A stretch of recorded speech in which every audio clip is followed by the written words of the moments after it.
Hello everyone, welcome to another Arknights video. So, by the time this video has come out, Contingency Contract Operation Spectrum is already finished, and I didn't make a progress video because I was really busy with schoolwork, and yeah, I just hadn't had the time to make any videos ever since, but now I have some time to do so. So today I'm going to go over the entirety of CC Spectrum on my end, and what I was able to accomplish. So let's get started. Fun fact before I start, did you know that CC Spectrum's release date is exactly 1 year from when Pirate was released, which is kind of insane. And in my view, CC Spectrum is on par with Pirate. As I said, CC Let's See was probably the most stressful CC and the second worst CC I've ever played in. But we'll talk about that in a different video. For day 1, we had the very last East Armory daily map, and if you watch my stream, which is currently unlisted right now, but you can still watch that in my live stream playlist, verse 11 was the maximum, and I managed to do it on stream. Along with on stream, I managed to get wrist 21. I originally was trying to get wrist 18, but I kind of failed, so I just went for wrist 20, and then I somehow got wrist 21 as well. Off camera, I also got wrist 22, and I also E2'd Blue Poison because obviously her skin is great, and I decided to E2 her just because I had to E2 her because she is very different compared to a lot of the other snipers. She does arts damage with her talent. Day 2, since we didn't have a new daily map, I just did a little bit of grinding on the permanent map, and I managed to get wrist 23 on Arena 8, and it was pretty good. Again, it was kind of a struggle, but then again, I didn't have to worry about any daily maps, so I had a lot of time to do so. And yeah, wrist 23 was pretty good for week 1. On day 3, we had the Winstop Island one, and this one was very simple to do, I'm gonna be honest. It took me 2 attempts, and it was kind of fun to use some of the low rarity operators, such as that I got to use, since I wanted to stall in the map just because I didn't feel comfortable with the map still. So when I was stalling and when I first was trying to tank with Saria, and I was like, oh my gosh, she does so much damage. I switched to Noir because he does significantly less damage, and it worked out in my favor. And I got to stall for a long time, and it was really good. Day 4 was probably the worst daily map in history of this CC. And I know a lot of people are going to be like, oh, there's another daily map though that was pretty difficult. No, this one was the most difficult one for me. Day 4, Dessert Factory. It was the most, it took me 2 hours to do that daily map. It was terrible. I hated the wrist that he had on it. Mainly the SP wrist and also the April Avenger wrist tag. Those ones were terrible. And with our skill rotations, you basically had to use like 4 different operators to deal with that one single enemy. And Faust, even though he wasn't a problem, he still would still ruin your plans because he could one-shot your operators dealing with the Avengers. And the Avengers were the main threat in that stage, along with your SP just being down. Even if you brought a Telopsis, it still was going to be very difficult. So 75% of regen is so freaking slow. And even propping a Vanguard skill just takes forever. So like you weren't going to be able to cycle through like operators that quickly as well.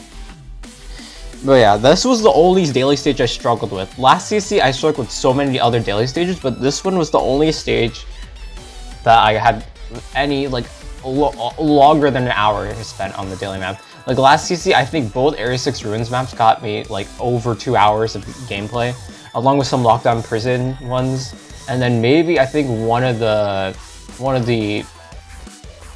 Transport Hub stages as well, but that's gone. Anyways, next up was day 5, and this was Pyrite Gorge. And this one was actually very fun to do, even though it was a little bit difficult, but I still managed to do it relatively quickly. If you know, there's an Infamous Pyrite Gorge coming up this CC next week, but I will talk about that when we get to that. But this Pyrite Gorge is very fun. I'm not even gonna lie, I really like this one.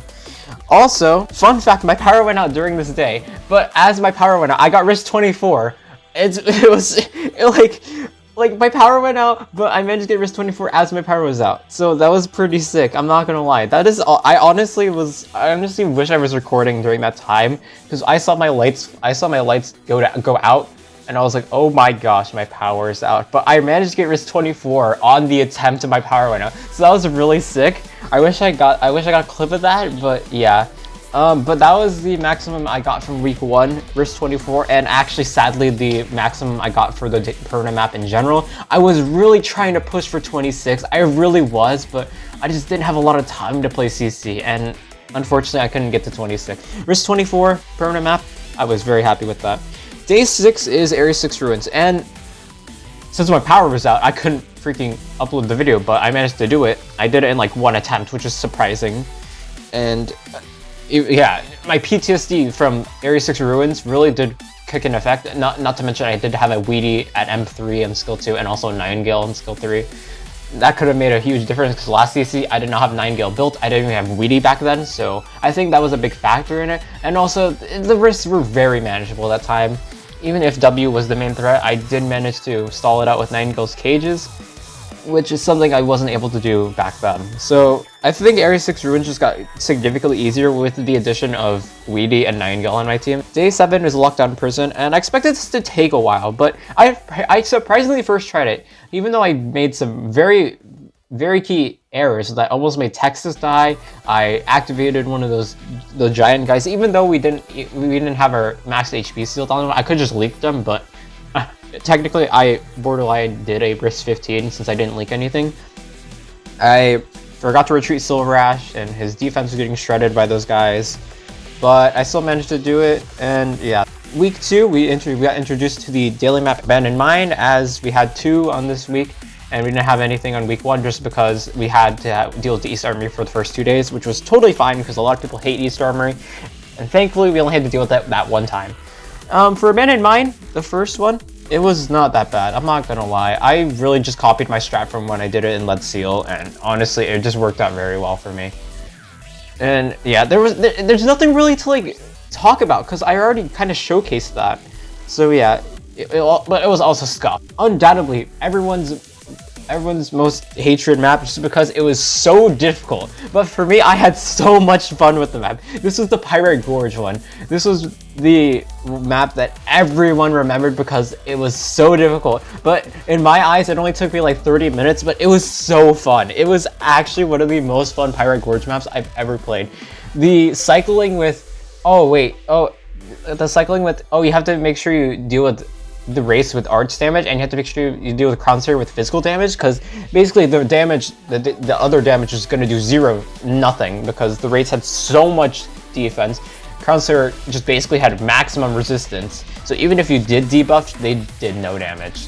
Not to mention the SP tag, which I thought I was gonna hate, but I was surprised I didn't hate, because I even though like that was the main reason why people just despised it. I got around it very quickly, and I know some people want to mow down Crownseer in one go.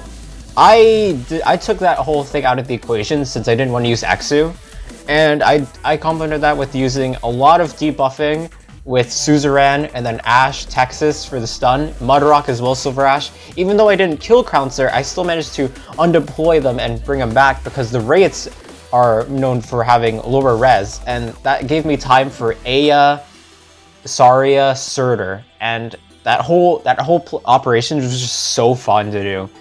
And I know a lot of people hated it, but I loved it. This was by far one of the best Pirate Gorge dailies, in my opinion, and I'm sad that was going to be our last one.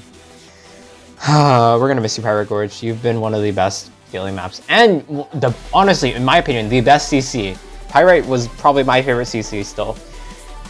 Alright, let's move on. Next up is Area 6 Ruins, and I'm so glad I managed to max risk this one. And I did do it off camera, but then I came back to do it again. And although I didn't do it to where I didn't leak anything, I did leak I think 2 enemies, but it was totally normal. I didn't really care. I just want to get that map over with since that was one of my most hated maps in CC history, and I'm so glad I was able to do it at max risk. Although it didn't take me that long, which is something that I was concerned with, just because, like, yeah, I just didn't like the map. But yeah, it was okay. Next up, the Deserted Factory on week 2. Yeah, this one was so much easier than it was on week 1. I don't know why this one took me like 1 attempt, and it was just so easy. Yeah, nothing else. Like the turrets were easy to manage. Like, yeah, like some people are not like keen with the turrets, but I'm gonna be honest, it was just so easy because like most of the time you need to bring a fast redeploy unit to like bait out fast shots. You don't have to do that if it's like the turrets. So yeah, it was so easy in my opinion.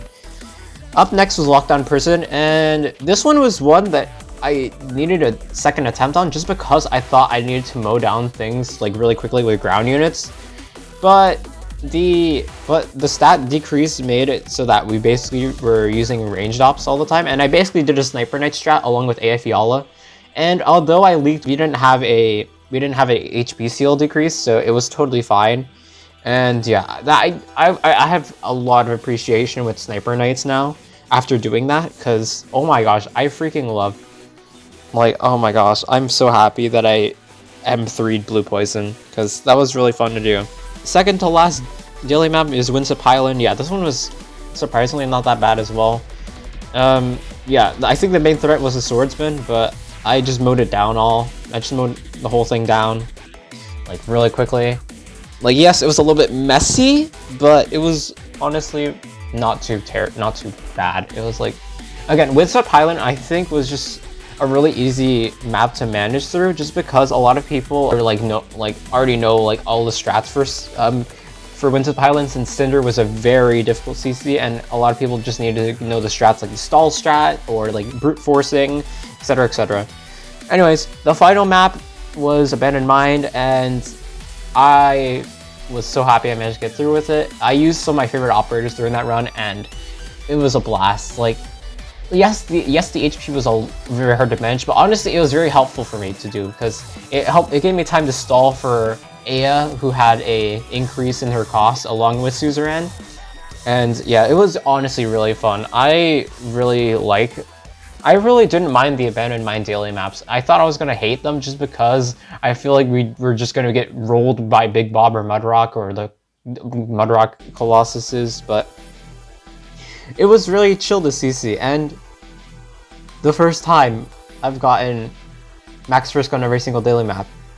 The CC is probably one of my favorite ones. It's up there with Cinder and Pyrite, I will not lie. This is probably one of the best CCs I've ever taken part in. For friend support units, I will show a screenshot just to flex. I got 20, the maximum I helped a friend with was 24, and I got 17 usages, which was higher than usual, I think, because like I think normally I get like 10 or something. I only got 1 use for my Warframe though on skill 2 M3, which was and I got 9 usages for my Weedy on skill 2 M3, which is understandable because she's very useful for the permanent map. And then my Scotty altar, not on skill 2 but on skill 3, because I used my Scotty for skill 3. She got 7 usages, and that was very good. Even though my Scotty is not, it doesn't have any potentials, I guess that really helped out a lot for a lot of people who didn't really think skill 2 was cutting it for them. But yeah, I'm really happy with how the CC went. I'm very happy with how the CC went, and although I wasn't able to pull off a risk higher than 24, I did get to participate in Viper's CC challenge, and I actually managed to get 2 points during that time. And even though it's not a lot, and the winner got like I think 11 points, actually no, 14 points, my bad. I still was happy that I was able to get through and participate in that event, because the challenges were very fun to play through, and honestly I'm really happy with it. But yeah, that is the whole entire summary on my end for CC5 Operation Spectrum. I'm so proud of myself for finally getting max risk on every single daily map. My live reaction to it is in my Abandoned Mine video, so if you want to watch that, go ahead.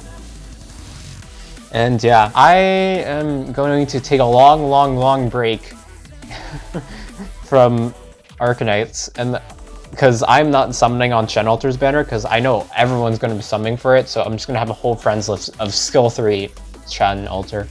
And I'm going to be saving for Silage, because I seen her used a lot in CC Pine Suit. And I'm going to build her up because I think she deserves a lot of attention. My next summoning video will probably be for Silage. I will not be doing a summoning video for Chen Altar. Alright, well, I think that's it for me. I hope you all enjoyed it. Thank you all so much for watching, and I'll see you all very, very soon.